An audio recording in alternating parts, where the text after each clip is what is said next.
Welcome back to the Gould-Fish Pod. I am Matt Gould. And I'm Ryan Fish. And before we jump into things today, Fish, would you like to give a shout out to your alma mater in their escapades of the regional championship? Yeah, UIS dominating fashion. They are just rolling over teams through their regional. It's nice that you can just see them just having fun and kicking ass, and your buddy's doing well. Yeah, you know how everybody has like their hometown pro team, but then there's also that other team randomly that they like. Yeah, that UIS is that team for me. Yes, and it helps when they have the invisible hand protege. Oh yeah, and two of my favorite players of all time are on that team. Sounds like an exaggeration, but I swear to you, it's not.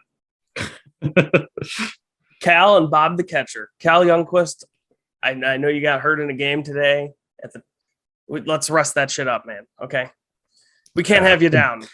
Business decision. Come on, we need you in the regional championship game. Yeah, you're doing big things for the conference as a whole. So let's suck it up. All right. I mean, heal up, heal up. Yeah, and then when it's game time, suck it up. Yeah. When it's time to play, then suck it up.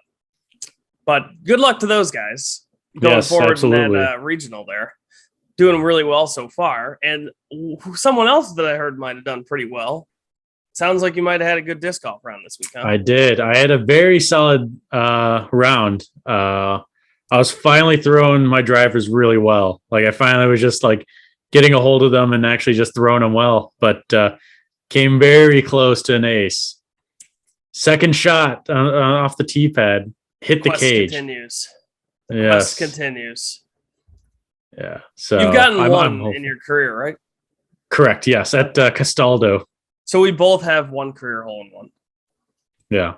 We'll keep it. We got to keep a running total. Starts with one from now until we die. Whoever dies with the most hole in ones wins.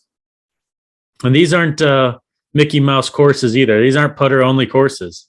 No, they're not. But we're getting closer. You've been closer than I have, but also I haven't taken as many runs at it. Yes, so. I was going to say I've had more opportunities than you have. But this week I'm catching up. There you go. You heard it. Speaking of catching up, let's get everybody caught up on everything going on in the wrestling world. We just watched AEW Rampage. What did you think? I thought it was a good show. Definitely not as good as prior weeks, but I thought it was good. I don't even know how to describe it because there was a couple of good matches. I didn't mind the opener, and the main event was pretty fun. I don't know, like this is gonna sound so mean and overly critical, but it was like one of the better boring shows I've ever watched. I can understand that. Yeah, I mean, and especially since how red hot Rampage has been, like this is a good show. And it almost feels like it's not. Yeah. No, I totally understand. I don't know if it was that their early start time wasn't as early, and so they were a little off their game or what. But those 4:30 Rampage shows were they hit different. They did, and it makes me infuriated that they don't put on shows like that when they are in their normal time or close to their normal time. Yeah, no, I definitely can understand that point of view. And then there was some stuff in the middle that was just like whatever. It just wasn't. It was what it was, and that's all it was going to be. So, yep. But go ahead and start us off right from the beginning. We can go through the whole thing. Yeah, the very first match we had the House of Black versus Evil Uno 10, and your favorite Fuego del Sol. Yeah, one of my favorites. Dude, this is kind of what I'm talking about. Like. The House of Black will inevitably end up in a match against the Death Triangle again, and it will probably be a really, really great pay-per-view match. And I know that Rey Fenix was injured for a while, but it feels like that hasn't been actually built at all, even though we know that it's probably going to happen. And so this was just an extended, like, waiting for the Dark Order to lose match. Yeah, I mean, when Dark Order is going to lose, they actually gave him a little bit of offense. Oh, yeah, they got plenty of offense. But, like, that's what I'm saying. Like, they had to find a way to fill a 10-minute match. And right. Why the House of Black needs to run 10 minutes of even offense against any team that Fuego del Sol is on, I just don't understand. Like, rent-free, Fuego del Sol. lives in their head. After the match, the Death Triangle, they were taunting them, and they had the tombstone with the Double or Nothing logo. But why couldn't the whole segment have just been something that built to that? Right. Instead, we had to watch 10 minutes against a guy that they've murdered multiple times already. So it was really good wrestling, and everybody in it did a good job. I already miss Stu Grayson being teammates with Evil Uno, though. I'll say that. I was gonna say that was tough. Evil Uno does look a little bit better, each time. Like, he does do something that's better than the time before. Yeah. And the thing is like, I've also followed up because Evil Uno does have a vlog that I subscribe to. Yes. So subscribe to the Gould-Fish Pod on YouTube as well. Yeah, and I have also watched a Twitch stream or two, Evil Uno. So, and I know that seeing more than just kind of what's on Dynamite, and like he's put in a lot of work, and he's also changing his body. And I know, if I remember right, that I think one of his goals for 2022 is to wrestle without the vest. Oh, okay. So it's nice when you get to see him kind of out there. You've kind of grown an attachment to Dark Order. Yeah. I mean, I still like that they get regular appearances and that they get the matches, but it's like, why are they teaming with Fuego del Sol? Like, what? They have enough members of the Dark Order. Exactly. Why couldn't we have just done like Alan Angels? Yes. Yeah, throw Alan Angels in there. 1, 5, and 10. Get them all in there. But Jericho did make a good point, and this is totally stupid as hell. But he said, shouldn't it be 10 and 1? Uno for Spanish, and 10 not being Spanish. He said no cohesion. I was like, that could be part of it. He's not wrong. Oh, well, dude, I mean, Anna Jay is number 99. What's that for cohesion? I would love to know the behind the numbers, the story of the Dark Order, like a mini documentary, how everyone got their number. Yeah, that'd be nice. And then obviously we just touched on Death Triangle interrupting the House of Black celebration with the tombstone and saying double or nothing. Yeah, cool. And then I think we go to my favorite part of Rampage. Oh, yeah, Lexi Nair backstage with the Gun Club and the Acclaimed.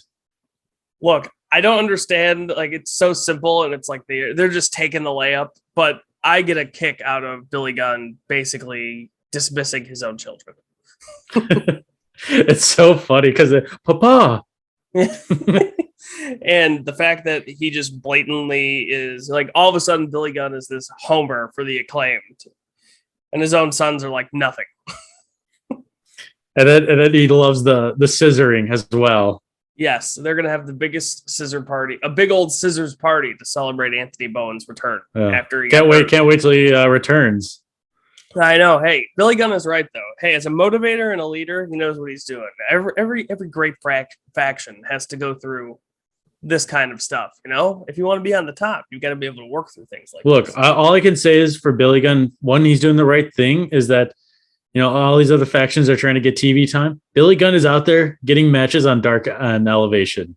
Yeah, which everybody knows is the quickest way to climb the rankings. So yes, I mean, good on Billy. Billy is taking the best approach, and I don't understand why everyone else is not taking that approach. Billy knows what's going on. And you're the number one contender, and you go undefeated multiple times a year. Dude, yeah. Look, they were on the hot seat for me, this Gun Club, because of some of their preposterous statistics and the fact that they've been undefeated in 14 different ways, apparently, and no loss is a big enough loss for them to not be considered undefeated, apparently. But they did they removed themselves from the hot seat by pairing with the Acclaimed here. So, again, Billy Gunn with his pulse on the rankings here. He knows when it's time to move on. He'll probably end up in the top 5 before we know it again. Yeah, and we're gonna have some quality matches with the Acclaimed and Gun Club.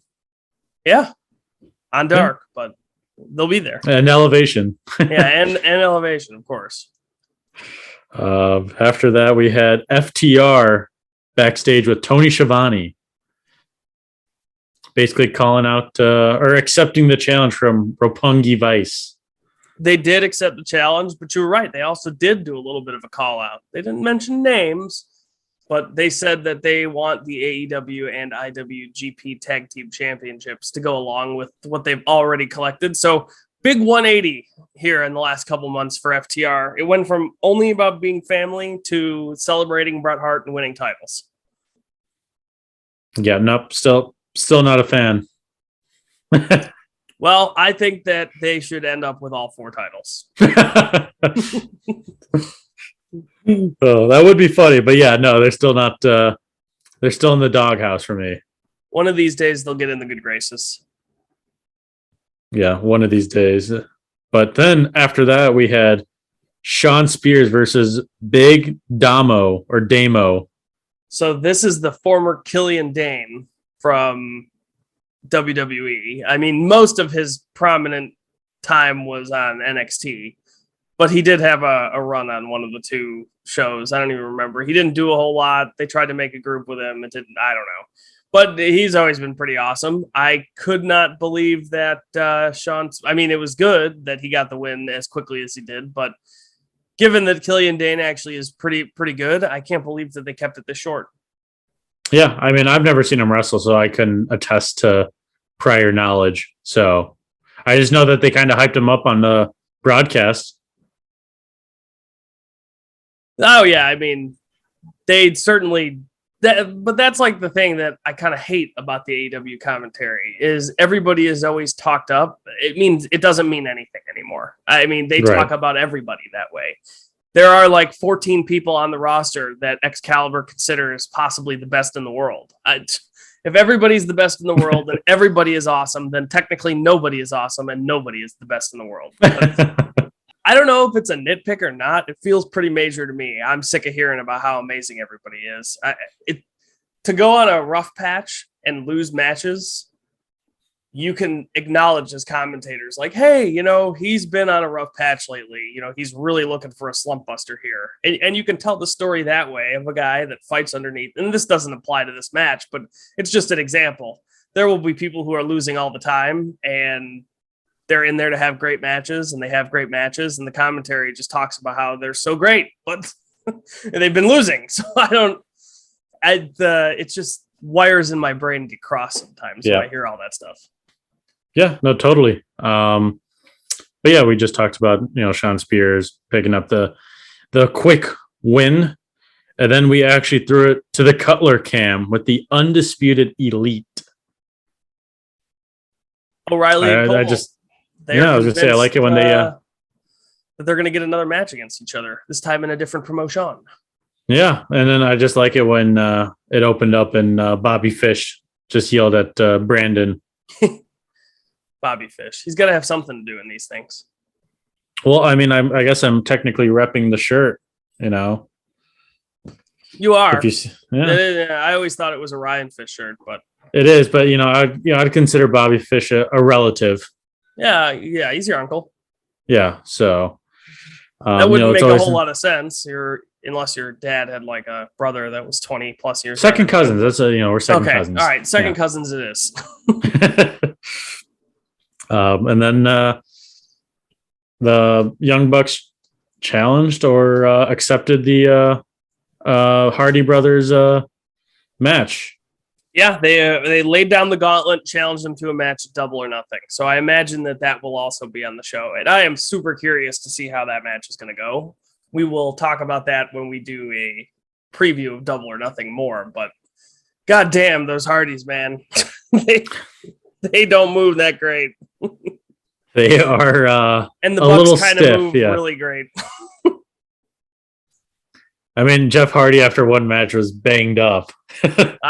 Well, I mean, he didn't help himself with the type of matches he chose to do. No, he doesn't. But he was jumping off the second-story windowsill in like week 2. So, and he likes to jump on the steel rampway or the steel steps. Yeah. So, yeah, no kidding. This guy's a maniac. Yeah. So then, after that, we went to Red Velvet versus Chris Statlander. This was okay. Yeah, I mean, it was definitely very it wasn't, earth-shattering good, but I mean, it was solid. I mean, I couldn't complain a whole lot about it. I think there's, I think one part where they had a little hiccup in the they lost the pace for a second, and then they got it right back. So, and I think that again, sometimes and I've said this before. There's times where, and this goes for some of the men's matches too. It's not that people are doing things that they're incapable of performing. Like most of the times they pull stuff off that they're trying, but sometimes it just looks so wonky and it's just not like it's clear that they cannot hit the move with smoothness and consistency. So why bother doing it? And I think that was kind of one of the things. Like they were just moving too fast, trying to go too quickly with all the stuff that they were getting in. Also, I'm 100% sure that multiple things on the Dynamite show ran long, and even though this was taped for Rampage, you still have to deal with the building restraints. Correct. Yes. Like you can't just go all night until you're done. That's not going to fly. So there was probably some elements of that led to them rushing and slipping up a little, but overall, like usually they do a bunch of stuff that it looks like they can't do. That was like the only thing that wasn't smooth. Right. No, yeah. I mean, I totally agree. I mean, like I said, we've definitely seen a whole lot worse matches. And Velvet looks a lot better. Yeah, she's definitely improved a whole lot. And I think confidence has a lot to do with it. And I think that the Baddies group probably has instilled a little bit more confidence in Red Velvet because she's now got more that she can do other than get a random match every couple weeks. So that probably helps out. But yeah, she's looked a lot better, but I am glad that Chris Statlander won. That was who needed to win this match if we're going to do this big Chris Statlander evolution. No, yeah, absolutely. I thought, she definitely needed the win there. And then, which she did get the win. And we had Ruby Soho attempting to make the save. It didn't work. Didn't work out too well. But Anna Jay actually completed the save. I guess Ruby Soho had the hold, and Anna Jay made the save, if we want to get baseball terms. Yes. Yeah. Well, I mean, Ruby Soho barely got the hold. She gave up a couple of runs, but the lead was intact. Let's just say that. She made a few good pitches and then got hit around a little bit. But yeah, so she did get hit around technically as well. Honestly, now that I'm sitting here thinking about this analogy we've made, it was more like Ruby Soho got the first 2 outs and then for the life of her could not get the third. Walk the bases loaded and Anna Jay had to come in and make the save. Yeah. So if you can imagine that, then we're doing all right. We're painting the picture. Oh, yeah, absolutely. You get what we're putting down. And then I think we go to part 2 of my favorite segments of Rampage. And we had amazing. Hookhausen, Tony Nese, and Smart Mark video package of them getting ready for the buy-in match. And I thought this was phenomenal. Yeah, this was outstanding, dude. Look, the best part about Hook is the mystique that's been painted around him just from being Hook. You never know what to expect from him. And so even if what he's doing isn't like that wide ranging, as a character, it looks like he has so much range because he hasn't done anything and everyone just takes him as this serious mini suplex machine. And then he goes and does stuff like this and it's just classic. And like he doesn't break his Hook persona ever. No, he does not. It just, goddamn, there are people who I think have been in wrestling on TV for years who have not been given the character depth that this Hook has. And Hook barely ever has to do anything. He barely does. He ate chips for the longest time. Oh yeah, dude. Imagine that. All of these people come up, and Tony Khan included, but like this AEW and WWE, they come up with all these elaborate ideas for how they're going to get people over, and they overbook stuff, and things don't make sense. And we watched Scorpio Sky wrestle for the TNT title 14 times, but all of this started with Hook simply being in the background and eating chips. Yeah, that's facts. It's the little things. They go a long way.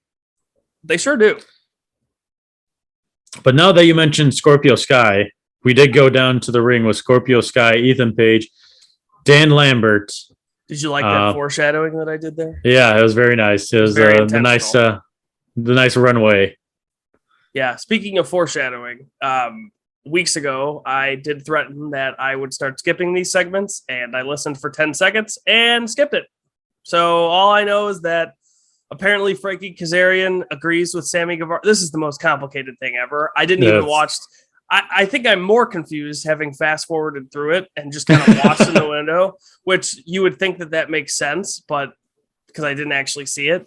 But from the gist of it, it looks like now Frankie is on Sammy's side. Yes. Because Scorpio's still a douche.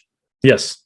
But Sammy's also a douche, and Ethan Page was yells at me. Like. Did they cheer for Ethan Page and Dan Lambert with Scorpio Sky? No, until they said like Sammy and Ty were like scumbags, then everyone started cheering. Okay, all right. So basically, we've now got Frankie Kazarian, supposed babyface, who is teaming with a guy, or not teaming with, but agrees with and is on the side of a guy that the fans hate. They're going up against a bunch of other guys that the fans hate, but the fans don't hate them unless they're talking about Sammy. And Ty, in which case, then they love them. Like, what is Tony Khan's fascination with this? Are they really going to put another match on a pay-per-view? What more needs to be done? Yeah, you're lucky I, was watching live, and obviously you did the right thing. I should have just turned off the TV at this point. I started a tick late. Just so that I could skip through what would inevitably be there. I knew there was going to be something. Yeah. Well, I saw on Twitter that it was like Scorpio Sky demanding his TNT championship belt back. And I'm like, what the fuck are we doing? Sorry. But I was just like, Tony, come on. What are we doing here? Yeah, I don't know. This was a waste of time. And on a show that was clearly overcrowded, it feels like we're going out of our way here to fit segments with these jagaloons in there. Yeah. I'm already done talking about them. Yeah, no, I got nothing else. And they're not going to do another match on the pay-per-view. It's probably going to be the mixed tag, or maybe they'll do that the week before the pay-per-view. But I'm done. And I will skip it. I'm skipping it. I'm done. Yep. Then we actually went backstage with Britt Baker and Tony Storm. Tony, you really got a lot of work this week. Yeah, that she did. But this should be a really good match. I'm looking forward to this one. Yeah, Tony said that if there was any funny business, she's going to mess up her teeth and become Britt's DMD. Yeah, that was a good one. I'll give her credit. Well, I don't know if she went to school for that, but I'll give her credit. You know what? I will definitely give her credit for being bold. That much I'll give her credit for. But here's the deal. I'm not going to give her, she's only going to get partial credit from me. It's a nice little segment, but you are fighting her in the semifinals of a tournament. Shouldn't the objective be to do something to her that would make her incapacitated and lose the match? Why wait? Well, yeah, I was going to say winning would probably be the first one. Yeah. Then worry about the teeth. Why wait for the goons to run in? Knock her teeth out straight away. You'll probably win. Makes sense. I mean, logically it makes sense. But it was good. I'm just being a little tough on her. It'll probably be a good match. She can handle it. Oh yeah, absolutely.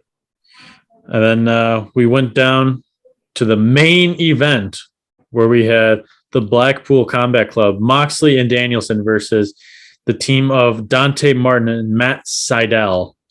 So Bobby Fish and Kyle O'Reilly have a finishing move that I believe is called Chasing the Dragon. Not the one where they do the high kick and high and low. Sweep. That's the high. What I forget what they call it. Final. I think it's the high low or whatever. I don't know. It was called the high low in NXT, but they had another move that I'm pretty sure was called Chasing the Dragon, and I think that basically anybody that Dante Martin teams with while his brother is out, that team name should be called Chasing the Dragon, because Tony Khan has been chasing the lightning in a bottle that was Dante Martin 2 years ago, ever since it kind of fell off when they did that Team Taz feud.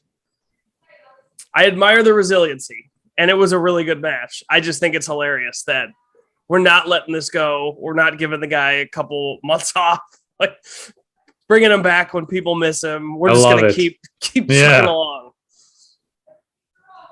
And he just had the match with Ray Phoenix not too long ago. Yeah, he did. That's true. But I did forget to mention that Jade Cargill did call out Anna Jay, and that's going to be on the Double or Nothing. Oh, and I'm glad you mentioned that because there's a reason you forgot it. It's because for whatever reason, this week was the week where we were going to just cram the show filled with shit. Because it was after the interview, right? Yeah, good Lord. They put it in between the main event interview and the How dare you do that to Mark Henry? Like, and it doesn't matter, but you can't convince me that the shoehorned segment, is it not clear? Could we not have just announced, oh, well, after Anna Jay coming to Jade have Excalibur, yeah. Like, it looks like they'll be getting a match on the buy-in or whatever they're going to do. Like, did we need to speed from the ring back to a segment, or speed from an interview to a segment back to the entry? Dude, it was the theme of the week was these shows had way too much shit going on in them. Yeah, that was so disrespectful to Mark Henry. Yeah, I mean, if I had Mark Henry, I would demand a public apology. I would too. Yeah, overall, I thought that last match was very good. It was fun. It's been a while since we've seen Matt Sydal too, so it was a nice little touch to see him out there as well. Yeah, I think I forgot, and I don't even know at this point if this was recently, but he was hurt for a little while. I think he was. Yeah, I think you're right. I thought he was rehabbing some injury. I don't know necessarily rehabbing, but taking some time off to. He was walking around with a crutch at some point. I don't remember. Yeah. But yeah, this was great. I love when Taz is being the voice of reason and he's just trying to calm down Chris Jericho. Taz on commentary is the best. And at one point, Regal said something along the lines of, "This is what we're all about. This is what the sport of professional wrestling is all about. Violence. I said that I was going to train in the art of violence, and it looks like it's working pretty well. We've got Wheeler Yuta with the Pure Championship and all this stuff."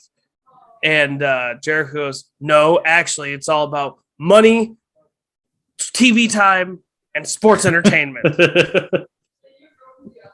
Which is so funny because there's so many times where I'm just like, dude, we got to get these guys their TV time, apparently.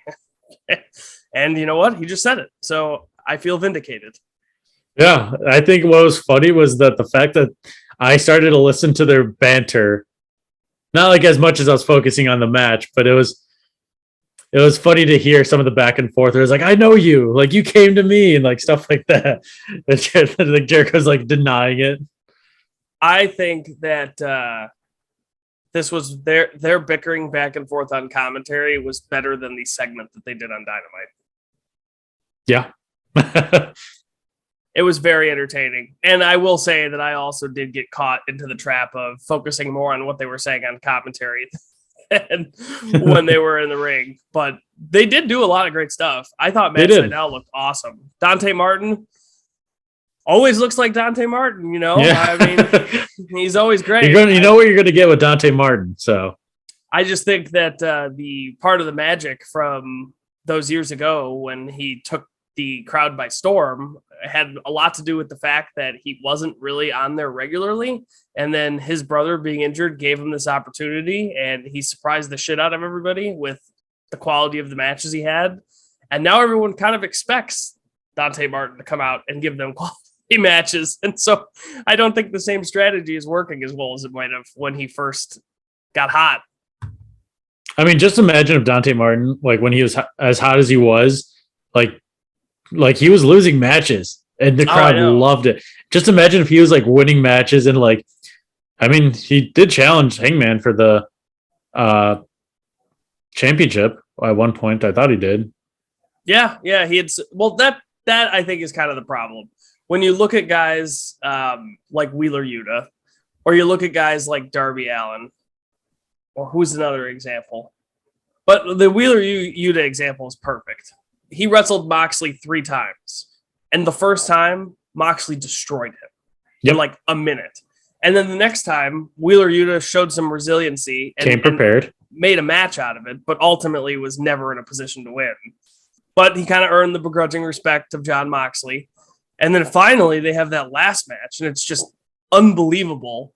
And Wheeler Yuta is like on a completely different level simply because of that one match. And yes, that took time because the first match was, long ago. It was not recently that Yuta and Moxley wrestled for the first time. However, the thing that they had going for them is there was an actual progression. There was actually something that you could see.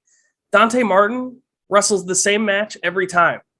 Even when he loses, he is competitive for 10 minutes at least for almost the entire match. And that's so at that point, it kind of takes away whether him winning or losing even matters, because it's not a progression. It's a guy out there to have great matches. And sometimes he'll win if it's in a favorable tag team situation, but most of the time he's going to lose. And I know it's tough because like every time I feel like he's in there now, I'm like, all right, he's losing. Like I think it's harder probably, and I don't have a full detailed history on wrestling to back this up, but I think it's harder now to become popular in wrestling than ever before, because great matches alone will not take you to the top of the top. However, if you are unable to have really great matches, you also will never get to the top of the top. That's true. And while Dante Martin certainly wrestles like a guy who could be in any position on the card, he is booked just like a dude who's out there to have great matches, and there's no direction. And part of it isn't, and actually most of it is none of their faults, because his brother keeps ending up injured. And if they're going to be a tag team, they can be a tag team. It just hasn't worked out that way. But like, if you're going to give Dante Martin the singles run while his brother is out, it needs to be probably a little bit more thought out and story oriented. Yeah, there's no storyline with any of his matches. And I'm not saying every match needs a storyline to like just to have a good match, but like you said, when we're having the same matches over and over again, when there's no, like, at least with Team Taz, like there was a storyline. Was it good? Like, it wasn't the best, but like you could at least see like how this was going. Like now, like I said, we just see him, and we just see him, but there's nothing, no substance to it. Yeah, I don't know. There's got to be more to it, and unfortunately, the Team Taz storyline did not work out the way that they wanted. No, it did not. No. Leo Rush left in the middle of it, and it got a little convoluted. And Will Hobbs had a concussion for like 2 weeks, and that kind of slowed things down. So yeah, it was a little difficult, but it's not like it's anything they've done. It's just, if we're gonna go that way, that is more along the lines of what they should be doing, I think. Right, but yeah, that wrapped up Rampage. I had a lot of my notes, but the two things in the middle that made it the most fun for me was the Gun Club and the Acclaimed, and Hookhausen and Tony Nese and Smart Mark. You're always going to get the good wrestling. You're going to get a couple stars. I just wish they would stop. Dude, you can't breathe during some of these shows. It's just thing after thing after thing. I mean, just what we talked about like the last 2 weeks, like literally those are great like outlines on how to have a great Rampage. And we definitely got away from it this week. And I'm not saying it wasn't a bad Rampage. Like, I thought it was very good. But was it up to the quality that we have just recently had? No, it was not. All right, now it's time to talk Dynamite. Fish, what'd you think of this show? I thought it was, coming from Rampage and stuff like that, I thought it was very fitting that, like we talked about, very smushed together and very nonstop action. Like, I thought it was a lot going on and a lot to take in, but good though. Yeah, I thought that the first hour and 20 minutes were as good as any Dynamite that we've seen in the last couple weeks. I thought the final 40 minutes of it were as bad as some of the worst. I hated the ending of the show. Yes. And a lot of it wasn't even for the same reasons that I might have hated shows in years past. It had a lot more to do with the fact that something ran long and everything was rushed at the end and everything was crammed in. And we had a 6-minute tournament match or whatever it was. It was a very short. It was 8 minutes. Yeah. And a lot of it was in a commercial.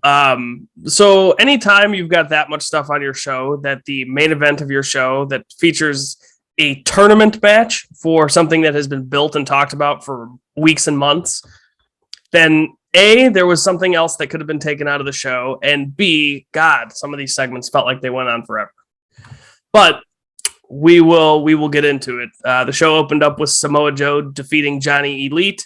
This was a pretty fun match. I mean, John Morrison, this is the former John Morrison, Johnny Impact, Johnny Mundo. He's been many different Johnnies. Yes. The only Johnny he hasn't been is football. So he did all the stuff that he usually does. Some of it was a little crazy. That side flip to the outside, it looked extremely painful. Tough. Yeah. Tough. That looked like not a fun fall at all. But unfortunately, Like if you looked on Twitter, the story was how everybody thought that it was going to be Johnny Gargano, and then it said Elite, and everybody thought like even my first thought was, oh well, in NXT it was Johnny wrestling, so that's the Titantron. He's Johnny Gargano is Johnny Elite now, and Johnny Elite did come out, but it was not that. It wasn't the wrong Johnny. And I don't know if you saw this, but the own TBS Network Twitter account actually tagged Johnny Gargano in it. Yeah. So, man, talk about getting a couple of wires crossed there. But good match. John Morrison is super, super athletic. Yeah, he's very good. Samoa Joe was a great bully to this guy. I loved it. He did kind of ragdoll him a little bit. And so that was that. I mean, basically, Johnny went for I think it's the Starship Pain or whatever he does. Joe got his knees up, hit the Muscle Buster, won the match. And now from there, we go to the very first thing on the show that very easily could have been cut and wasn't necessary. They attack him every time he's on TV. We could have gone 1 week without it, but after the match, Sanjay with the pipe and Jay Lethal and Satnam all come down. And dude, is it just me, or is this Satnam Singh being asked to do less every time he's out there? Yeah, I think he's sorry about that. I think he's definitely being asked to do a lot less. Stand there in the ring and just look as intimidating as you can. Yeah, real good thing that we're doing the slow build with this one, and we get beatdowns every week. A lot of the show in the last couple weeks has felt very samey. Yeah, you know what I'm saying? It's like the top feuds are paid very close attention to. There's a lot of detail in the stories. Like secretly in the background, Hardys versus the Young Bucks has been built up better than this, and this gets TV time every week. Yeah, that it does. Absolutely agree with that. Whereas the Hardys and Bucks have basically been built in backstage segments and being the Elite. Like, why are those? If you're going to jam your show, why not jam your show with guys like that? And I know that if it's going to be on the pay-per-view, make it known. And I know that the Hardys and the Bucks had a segment that came up after this, but I'm just saying, like, that is an example of a feud that, with far less total TV time, has seemingly been built a million times better. And there are like 3 feuds going on right now where everything always ends in a brawl. So right, it's just boring. I get it. The stories are different, but it's a brawl. Yep. A lot of brawls. Which then parlays us to the Hardy brothers backstage. Jeff had just been cleared to compete tonight, which sure, I guess. The Young Bucks walked up and sarcastically offered their concern to the Hardys and said that it's probably in their best interest to just take the night off, to which point Matt Hardy called them Hardy cosplayers and said if they interfered, they'd get their ass whipped. There wasn't enough time for them to interfere, so he didn't have to worry about that. Yeah. And then obviously we talked on Rampage that match is announced for the pay-per-view, so hopefully that's good. Hardys sometimes look a little rough. Yeah, they can move a little bit slower than you'd like. CM Punk joined commentary for the Hangman Page versus Konosuke Takeshita match, and holy shit, Hangman beat this guy with a buckshot lariat and a GTS. This guy is incredible, this Takeshita guy. Where did they find him from? DDT Pro. Over in just Japan. Randomly, like did they said like this guy like bring him over or like? Well, I think Kenny knew who he was because that was Kenny's first serious promotion that he got his big time with was that DDT group, and I think he went back and did some matches at the beginning of AEW too before the pandemic there. So I'm sure that Kenny and a couple of the other guys who were Japan regulars knew of him and were like, "Hey, yeah, you should probably bring this guy in if he's looking to come." But like AEW is a significant step up, I think, as far as earning potential than DDT is. So if he can stick around, he tweeted after the match that he had such a fun time that it was the first time he has ever called his parents after a match to tell them how much he loves wrestling. Wow. Which is a totally different story. Like, why isn't he calling his parents after big event? Or telling them he likes wrestling. Yeah, why is it the first time that he said that? But Yeah, no, I think this guy's going to be a star. He's put on 2 very, very good matches back to back. He's an incredible wrestler, and he's got the good look, and he does American TV like as good as any of the top guys in New Japan do when they've done American TV. I will say he, in true, New Japan style fashion. I know he's not a New Japan guy, but he did almost kill himself a handful of times. Yeah, I was gonna say he definitely does put his body out on the line. Yeah, a couple of those German suplexes came a little close to crushing his neck, as well as the Hangman's. But I mean, as long as he doesn't have to wrestle Naito or Kenny, which I guarantee he'll wrestle Kenny at some point. As long as he doesn't have to wrestle those guys, he'll probably not land on his head that often. Yeah, I just love the lariat off the top rope. I love the lariat off the top rope. So simple, but a great counter. Yeah, but yeah, I mean, there's just he's doing things that like are simple, but like just hard hitting and explosive. Yeah, I look forward to seeing where this guy goes and what he does. I feel like he would be a big addition to New Japan if they could get him over in a meaningful way. Right. After the match, Punk and Page had a stare down, and Punk kept motioning to the crowd every time he did. They went crazy, and they also started chanting CM Punk. So yes, and that made Hangman not so happy. No, it did not. Video promo with Fuego del Sol. We already kind of talked about the match, but when this popped up on my screen, I actually out loud said, "What the fuck?" Your favorite wrestler. Dude, I got nothing against Fuego, but like, are we still riding the high of the whole Miro feud? That was like a year and a half ago. And why the Dark Order? Not Dark Order. Well, I don't know why he's teamed up with them, but why the House of Black? Yeah, I mean, dude, pick on somebody your own size, Fuego. This is a lot of self-inflicted punishment on yourself at this point. Unless you have a dream of just getting thrown around by Brody King, Buddy Matthews, and God, why am I drawing a blank on his name already? Malachi Black. Malachi Black, yeah. I mean, if you have a dream about getting your ass kicked by those 3 guys, then you're doing a great job. Fuego is living the dream if that is the case. And you know what? Those 3 dudes, when the House of Black does their 6-man matches, they look like the most well-oiled 3-person team ever. I just wish that we already had trios titles because, yes, the Death Triangle will be a great match, but it feels like all of these trios that don't really have anything else to do, they just kick the tires and they don't really ever do anything. And their only value is when they do finally have a match, it's going to be a great match. But all the rest of it is just like a big bunch of nothing. If they had those titles, you can defend those all the time and you'll never run out of teams of 3. Right. I was going to say, a lot of the factions in AEW are, for the most part, 3 guys. But yeah, they need to get those out sooner rather than later. Next was Keith Lee and Swerve Strickland defeating JD Drake and Anthony Henry, the Workhorsemen. I think JD Drake and Anthony Henry did a really great job taking a beating, and that finish was incredible. Yeah, I was going to say, they took a beating for sure. Yeah, the double stomp power bomb, I thought that was pretty cool. Swerve in our glory. That we did. But shout out to Keith Lee and Swerve. Apparently, they have a really solid understanding of how the tag team rankings work because they knew simply just because they won that they were now in the top 5. I can't figure out who belongs where ever, but these guys won a match and knew right away that they were in the top 5 and deserved a title shot. They wasted no time expressing that belief. Then Jurassic Express came out.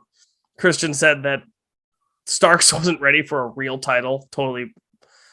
Christian probably didn't endear himself to you. Yeah, I knew you were probably a little upset by that. I was fuming. I was punching air. FTW is a real title, Christian. Just because you've never held it, you fuck. Yeah, get bent. Yeah, exactly. But basically, all of this led to the announcement of another pay-per-view match that is a 3-way for the tag titles. Excellent booking of the tag team champions. The afterthought in 2 straight pay-per-view feuds.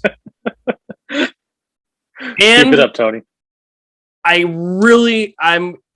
They've already overstayed their welcome, but if this pay-per-view isn't where Swerve and Keith Lee win the titles and Christian turns on Jungle Boy, then it's not my Double or Nothing.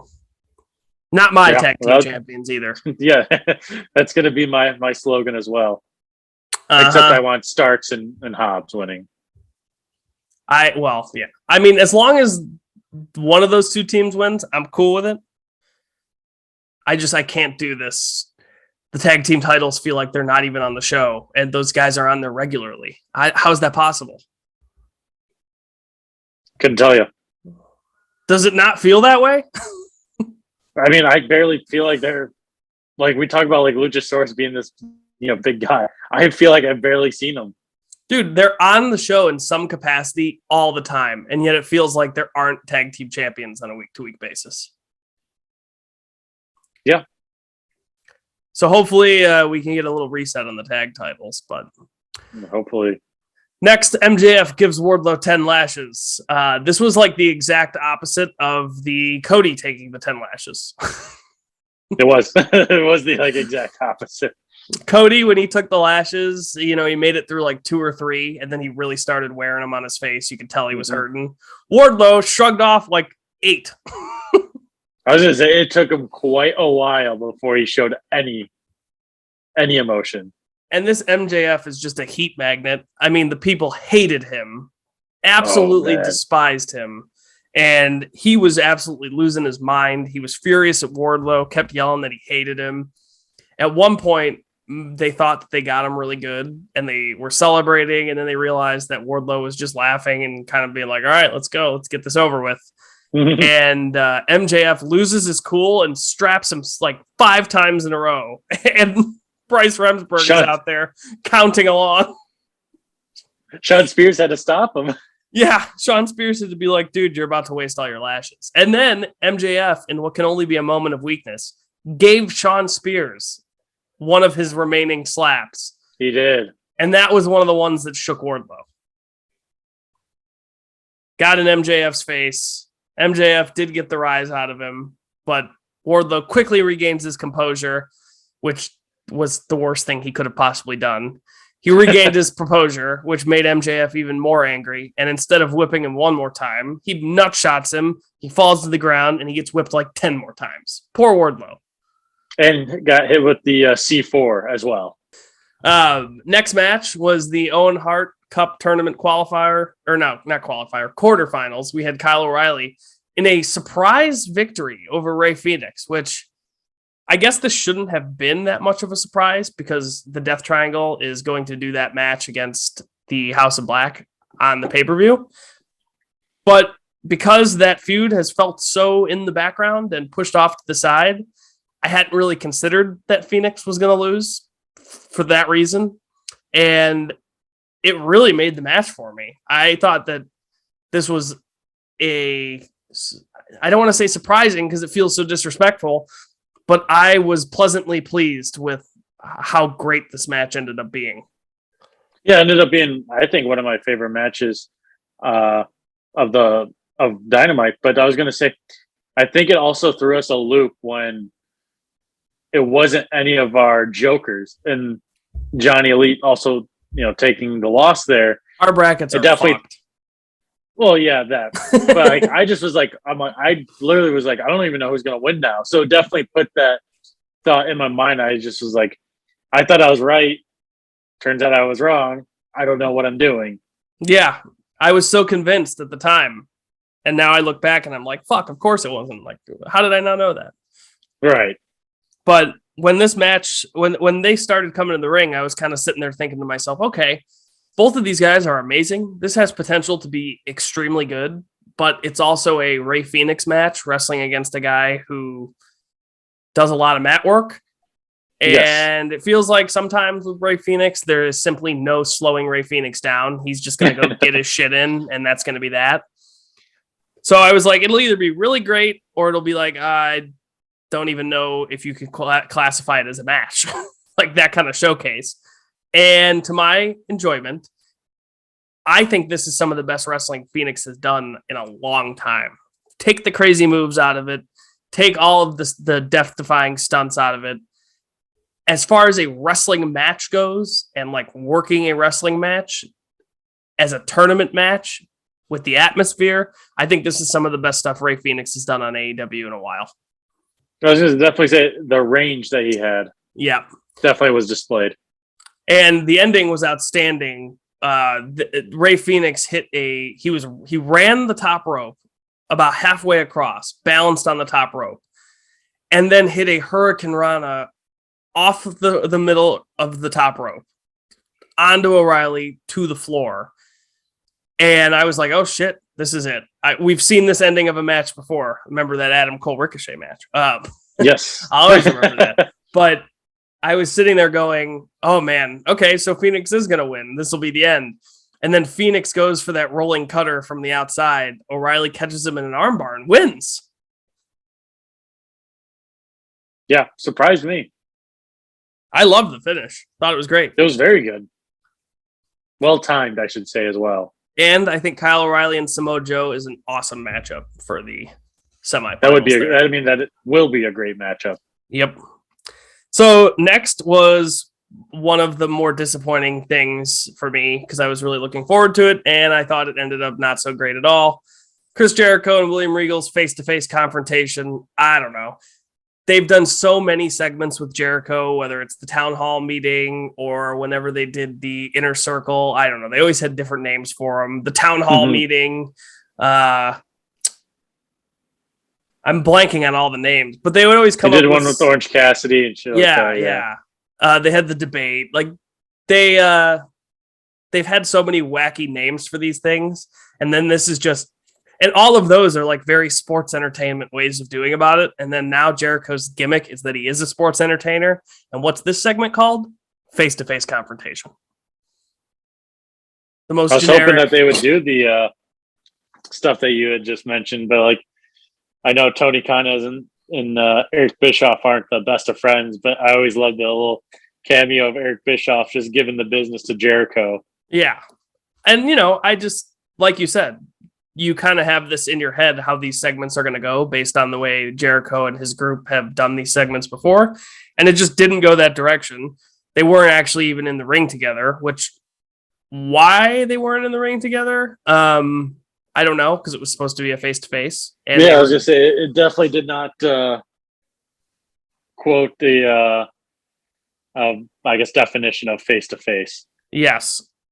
But yeah, Jericho took a lot of deep jabs at the guys, saying that Regal should have been dead already, and that he was wasted potential, and that if that Wheeler Yuta ends up hanging around with Moxley too long, or he said somebody's going to end up in the program with Eddie, or not with Eddie, with Moxley if they hang out with him for too long.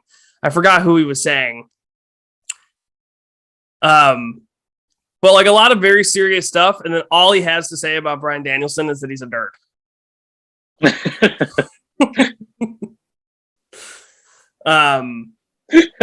So I don't know. Jericho. Seems like he went a little easy on Bryan Danielson compared to the lashing, he let him verbal off the hook, lashing. for sure. Yeah, he gave Regal and Moxley, but that Jericho droned on forever. This went way too long. It started out hot, and I thought it was going to be good, but then it just took forever. And it died for sure. Died very quickly. Jericho went on way too long, and then Regal, people were chanting him, and Regal was just trying to do his job. He was trying to do a promo and change the cadence of his voice, but the microphone was not close enough to his mouth. People were not saying what to be disrespectful. People were saying what because they probably couldn't actually hear him. I'd say Eddie actually ended the what chant in AEW, so that I could definitely understand the what chant being basically, what is he saying? Well, dude, the first, his little intro to his story, I'm sitting on the couch with a TV that's the volume is already too loud on, and I could barely hear him for the first couple sentences. So I think that had more to do with it than them not caring what he had to say, but it did also drone on pretty long, and it was a really long way for Regal to basically just say that he put their toothbrushes in his ass, which why that needed to take so long. It would have been funnier if it hadn't taken so fucking long for them to get it out. Not the best segment, to say the least. No. And we're probably judging it a little more harshly simply because of the people involved and the high standards to which we hold them. But Jericho was going to challenge them to a stadium stampede. Moxley said there was no way he was doing that shit. And a Double or Nothing. Look, I don't know what... In all of this, the actual match they are doing got totally lost on me. Apparently, it's Anarchy in the Arena, which I think somebody said. But I don't know, this was all over the place. By the end of the segment, I wasn't sure who was wrestling and what type of match. I just knew that it was going to involve all these guys. Yeah, same here. And I don't even know to find out it was the Anarchy in the Arena. Yeah, which I don't know why if it's just a 5-on-5 brawl all over the arena match, I don't know why it needs a name, but I guess we'll see what the actual rules are, if there's some different rules or whatever. If there's any rules. Yeah.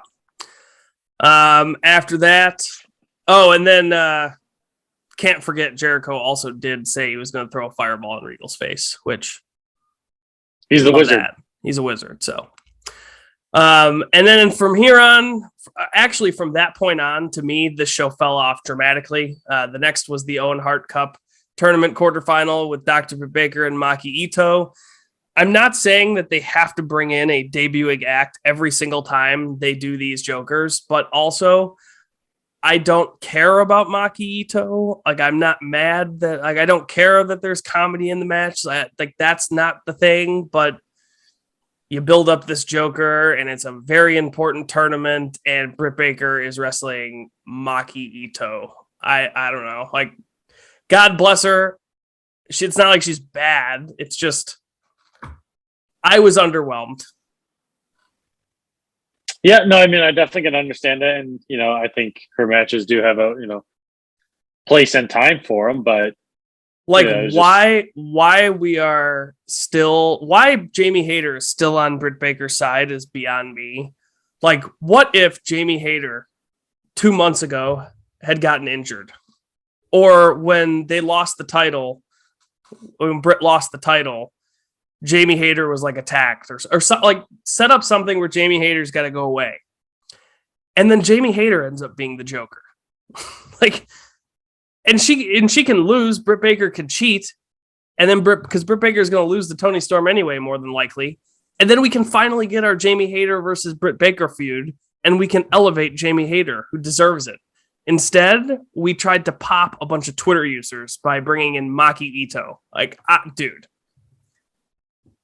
Just, it's fine. It didn't matter. We were already deep into the show. But there's just, it feels like so often they go for like the cutesy, oh, hey, this will be fun, rather than, hey, can we tell something that's compelling? Yeah, and like I said, I think there is a point in time, and I think they kind of, missed the mark. Yeah, I mean, it was not like the best match either. It was just there. Britt Baker won. That was that. Yep. Tony Schiavone announced that next week was the 3-year anniversary, and all it was a cover so that Serena Deeb could interrupt him and then come down and proceed to have probably the most bizarre segment in a wrestling show that I have ever watched. And obviously that's a bit of a hyperbole because I'm pretty sure Mae Young gave birth to a hand that ended up biologically being Mark Henry's. And that happened on television. So there is that. It's not like this is the weirdest thing I've ever seen ever, but dude, this was so strange. Yeah, that was off the rails. Ah. And I was gonna say, and this was not the direction I thought the segment was going to go either. So that's what made it awkward. No, just build a title match. To rope something that is so real into a segment on a show so that Serena Deeb can browbeat Dustin Rhodes. Like, why should I be upset with Serena Deeb? She's making excellent points. Yeah. Like, she shouldn't have to do those things. Like, that would have been a great thing to talk about in an interview off camera. where they like write an article about it, because then it can get picked up. Stuff like that can actually be mainstream. Or even a podcast or something. Yeah. I mean, put it on an outlet where it's far more acceptable for like a news outlet to pick it up and run with it. But if you mix it into your entertainment show, it comes across as pretty shallow to me. And I know like that's not what it meant to be, but it was interesting. That's all I could say. It was off the walls, and all of that to initiate just a Thunder Rosa appearance. Right. That's what I said. I did not think this was the direction it was going to go. It was a long walk for a short and unsatisfying drink of water. Owen Hart Cup Tournament, semifinals. Adam Cole defeated Jeff Hardy. I feel as if the Deeb segment and the Jericho segment probably went way longer than they were supposed to. And so this ended up being a 7-minute match, most of which took place during commercials.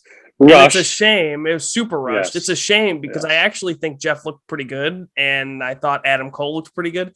He definitely missed the super kick in midair this time. That was tough. I always love to see it, but man, he did not connect. What he has going for him is that Jeff landed like a fucking sack of lead. So it looked just hard. It looked just as painful missing it as it would have if he'd gotten kicked. So, well, let's say if he kicked him in like a weird, like let's say a knee or something. Regardless, Jeff Hardy fell hard onto the mat. That was for what they were given, they definitely made the most out of it, but it was too short and not cool considering it was a semifinal match. And I just think that there are probably some people who went over time that if they were in a tournament semifinal in the main event of a show, they would probably be mad that this happened to them.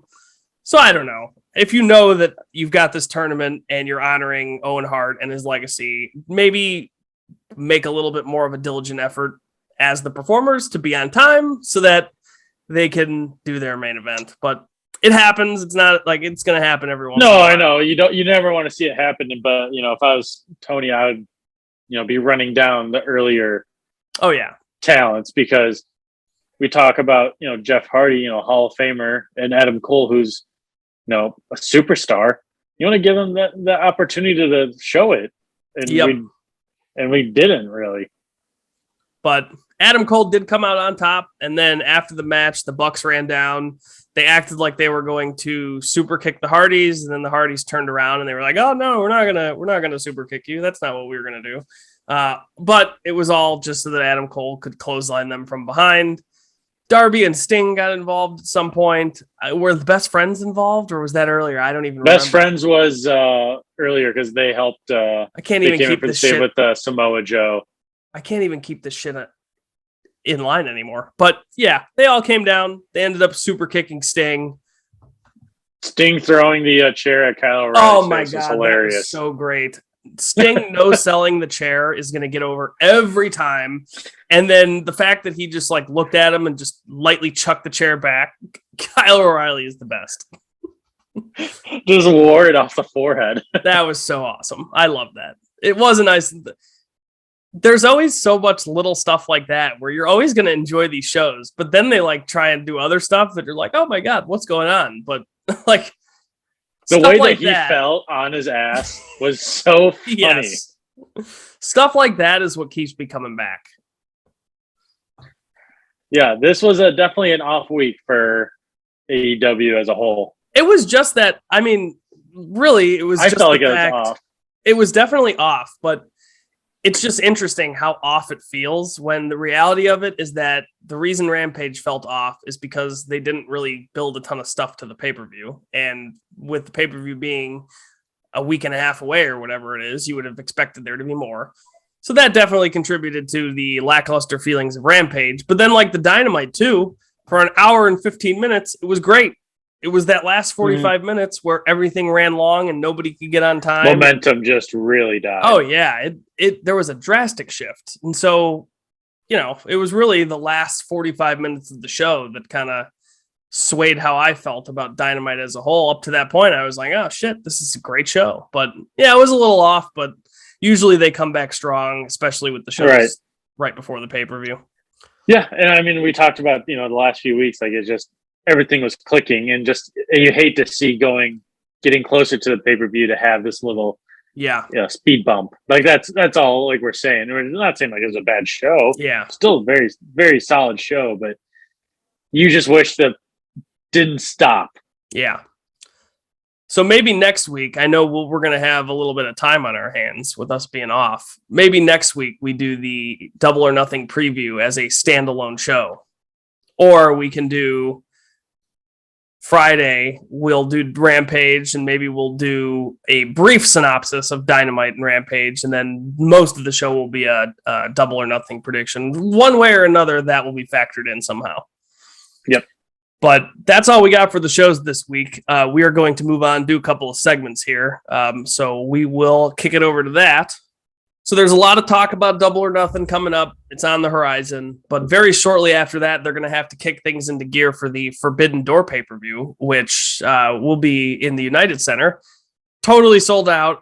Probably going to be an electric atmosphere. Very much looking forward to watching that show. But we are going to go ahead and try and give you some kind of realistic prediction.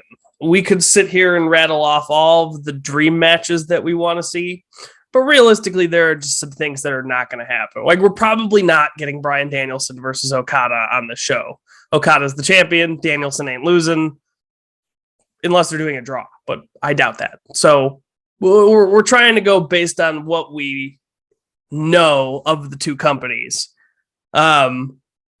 We're going to give you 3 matches that we're predicting this week, and we'll probably come back and give you a couple more next week. And we'll just kind of, as the weeks go by, we'll update what we think as new developments come in. But this is our first glimpse at what we think Forbidden Door could look like. And I will throw the floor. The floor is yours, Fish. Give us the first one you think is going to happen. First one, Shingo Takagi versus Eddie Kingston. Oh, what a great idea. And see, that's a match. You don't need a story. No, who needs you that? don't. No, you don't need it at all. Give me Shingo and Eddie just beating the shit out of each other for 12 and a half minutes on a paper. Yeah, that's what I just imagined them just take my money. chopping each other in the chest until Pumping someone's bombers. chest. Yeah. My favorite name for a move ever. All right, so the first one that I have down is actually a rematch of a match that already took place once. I am calling, well, I'm not calling because there's still a very reasonable chance this doesn't happen at all, but give me a Will Ospreay versus Jon Moxley rematch. Will Ospreay lost last time, and the thing is, the way the finish worked, he wasn't actually screwed. He definitely didn't really kick out, but even if he did kick out, Moxley put him in a choke, and he tapped immediately after. So even if he had gotten out before 3, he tapped immediately after. So he's doing this storyline about how he continually gets screwed by all of these New Japan refs, and he's not sure where they keep getting all these horrible guys. So he's already wore his loss. Maybe Ospreay beats Moxley. We can start the United Empire versus the Blackpool Combat Club feud that way. Yeah, so with my second match, I took a different approach with Will Ospreay. Okay. So I was in the mindset of going back Will Ospreay versus a Ricochet. So I have Will Ospreay versus Rey Fenix. Oh, okay. I mean, you can't go wrong with that. I don't even know what needs to be said about that. Again, I figured that would be a great high-flying match. No story needed. Just watch with one hand kind of covering your eyes. Yeah, someone's going to get hurt. Yeah. All right, my second match. Now, this to me is a dream match, but I also think there's a reasonable chance that it happens because it's kind of been a story that's built itself over the last decade, really. And that is Bryan Danielson versus Zack Sabre Jr. Of course. Yeah, I figured you were going to go with that one. I was trying to figure out somebody in the United Empire that Bryan Danielson could wrestle, and there are certainly options. He could certainly wrestle Jeff Cobb. He could certainly wrestle the Great O'Khan. But to me, none of those matches feel as big as Danielson versus Zack Sabre Jr. I mean, shit, Zack Sabre Jr. has literally been winning the award that is named after Bryan Danielson for the better part of the last 7 years. And it's because Danielson retired and wasn't around to win it, but he's around to win it now. And yes, you would basically have to do nothing to get that feud off the ground. I mean, as far as layups go, it might as already well be in the basket. So hopefully, whether it's this summer or down the line, eventually they go that way. okay. I mean, that's a very, very good one. I have a few here, but I'm going to go with one. This is more of just a dream match for me, but I am going to go Tanahashi versus Andrade. Oh, that would be a good one. Yeah, I figured because he can, get back with Naito and, kind of have their factions together. Hey, if the Forbidden Door show does not include Andrade having a little bit of a tranquilo with all of his buddies from LIJ, I consider it a loss.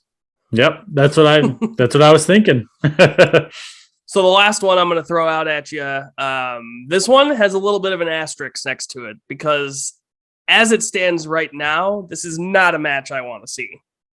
But in 6 weeks from now, it very well could be.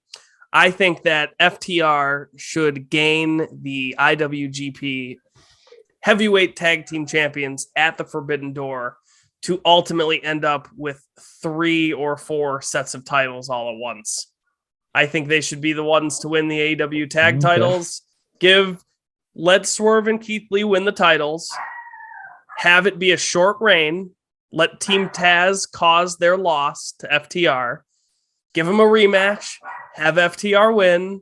And then on the pay-per-view, they will go in with 3 sets of belts competing for the IWGP tag titles. The reason I say that I don't want to see this now, right now, the IWGP tag team champions in the heavyweight division are Chase Owens and Bad Luck Fale.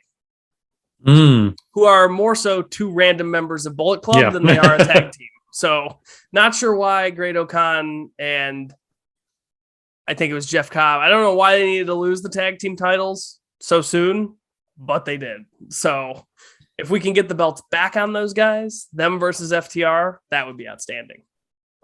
That would be a success. I say that basically Tony should just take that weekend off. Load up this episode of the Gould-Fish Pod and just skip to this part and just jot some stuff down. He'll end up with a great show.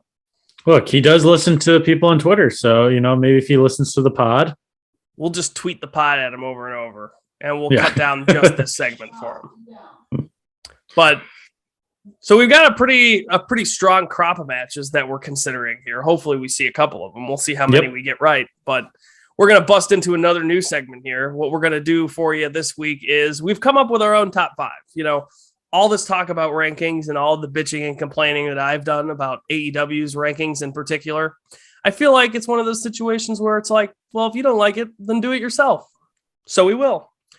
So we're going to make our own rankings here. And Fish and I are going to pass the ball back and forth, starting from the number 5 slot and going up to 1. And much like AEW, the rules for our rankings is that there really aren't any rules. As long as you can come up with some reason, it counts. Yep. So, do you want to go first or should I? I will kick it off. All right. So, coming in at number 5 for me, Ricky Starks. Oh, well, I mean, he should just be in the top 5 always. He's Ricky Starks. Exactly. He's FTW champion.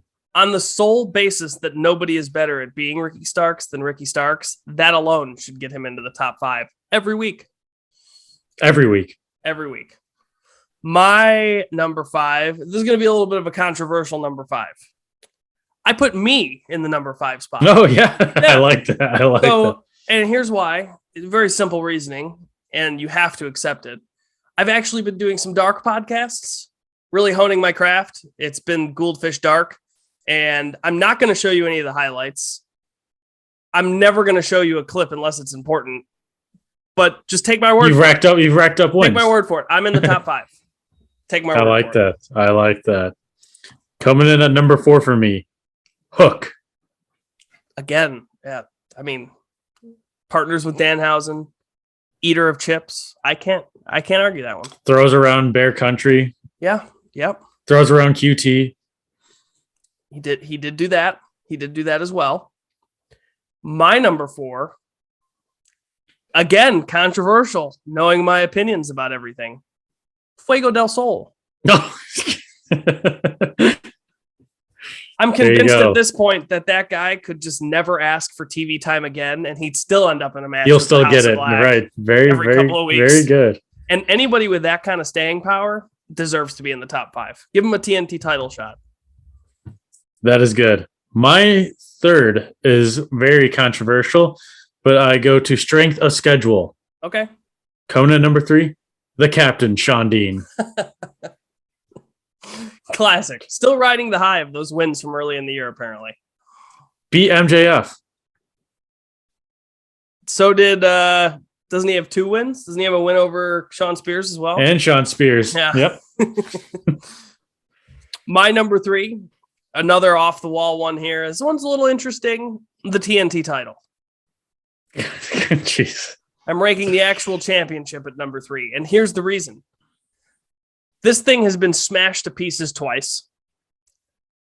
It's been traded back and forth between Scorpio Sky and Sammy Guevara in one of the worst, most ongoing title feuds I have ever watched in my life. And it still comes back. Kind of like Fuego del Sol. There's never enough TV time for the TNT title. It always comes back. You can smash it to pieces and use it as a weapon against Cody, like Brody Lee did. You can steal it from Scorpio and smash it into a million pieces. It doesn't matter. It'll be back. It's always back. It's always regenerating. You crack off a couple pieces of that title belt, all those pieces just slowly form into one big belt. Then you have 5 of them. It's unstoppable. Very good. I took a similar approach for my number 2. And I have Darby Allin's bones. For being as strong as they are, I mean, wow. They have stood the test of time. That is great. Honestly, you made such a strong case for that I'm curious to know who your number 1's going to be, because I think Darby Allin's bones should be number 1. My number 2, and this isn't controversial at all, this is just plain fact. Billy Gunn, number 2. That is very good. The reasoning being, the guy is a multi-time undefeated wrestler, and he is now the lead of probably the best faction in pro wrestling today. Absolutely. I can get behind that. And no disrespect to Taz, who also, honorable mention this week. He's got to put Jericho in his place a couple more times. Maybe he's got to interfere in a match. He's right on the cusp, but he didn't crack my top 5. Honorable mention. Yeah, exactly. You're waiting for my number 1? Lay it on me. The Mexican Destroyer, number 1. It's back. It's back. We haven't seen Destroyers in a while, so it's back. We've only seen the one from Panama lately. Yes. Yeah. Yeah. So, and we still haven't seen that in a couple weeks. That's true. Thank God. So everyone's giving their necks and heads a break. So I can definitely tell you, number 1 is going to be the Mexican Destroyer, and it is going to come out of nowhere, out of left field, something crazy. So you're preemptively putting the Mexican Destroyer at number 1. Yes. You're anticipating. It's a preseason number 1 it's stayed at number 1. It's been on a couple bye weeks. So you're forecasting quite a few Mexican Destroyers here in the coming weeks. Am. Okay. A flurry. Right. I guess technically I used a little forecasting when I picked my number 1 too. That certainly had a little bit to do with it, but you know what had more to do with my number 1? What's that? The amount of space that they've currently got rented in your brain. My number 1 is FTR. Oh, no. And here's why. Wow. At this point, these dudes will inevitably end up with 4 sets of titles. If they don't, I consider it a booking failure. And I can just know that based on how you've reacted to them, that they could win 18 titles and you're not going to change. And it's just going to madden you even more. It is. So if you think about it, not only are they winning the matches in the ring, but they're winning the mental battle against you that they didn't even know they were participating in. Unless they listen. Ooh. Unless they listen. And in either case, that definitely makes them number 1 ranked. If they listen, they deserve an award of some kind. Yeah. Not just the number 1 spot in our rankings. They definitely know how to grind my gears. And that's a lot of the reason why they're my number one. Top 5 this week. It'll fluctuate every week. We'll see who bumps people out, who takes claim in the top 5 next week. But we have one more thing to go over this week. Let's talk match of the week. Fish, would you like to start or would you like me to start? I'll just keep the trend and kicking it off. I think I am going to go with Ray Phoenix, Kyle O'Reilly. Okay. All right. Now, that is an incredible match. I almost took that one. I'm glad I didn't because now we've got a little variety in the match of the week. But I mean, it was for me this week. There was a 1A and 1B, and my match of the week was Hangman versus Takeshita. Those are my top 2. Yeah. We're always pretty on with the top 2. It's just a matter of preference over who liked which one better. Yeah, absolutely. But yeah, we're usually 1, 2, and 3. We're pretty good at getting together on. Yeah, no, we were usually pretty in lockstep when it comes to that, but there's not even a lot to say. We talked about those matches in great detail. Yeah, we did. They were both freaking incredible for their own reasons, but that's our picks. Picks to click. Picks to click. Speaking of picks to click, as we wind down here, I'm sure half of the team or more listens, but good luck to UIS as they march forward in the regional and hopefully more playoffs to come. Yeah, big shout out to UIS baseball. Yeah, we're going to clip this down and we'll tag them all and they can comment. Cal will throw a couple emojis and the official sponsor of the Starboys. We'll let's see. We'll sponsor Cal. If NIL. unofficial. Yeah. NIL deal. Quickly Cal. before he graduates. Oh, technically did he graduate because they already had graduation. Oh, you're right. Shit. We're official so that we can offer him a contract then. 2 contract Cal. 2 contract Cal. Let's make it happen. Well, that's all I got for everybody this week. It's been fun as always. I am Matt Gould. And I'm Ryan Fish. And we appreciate you listening to us once again. Peace.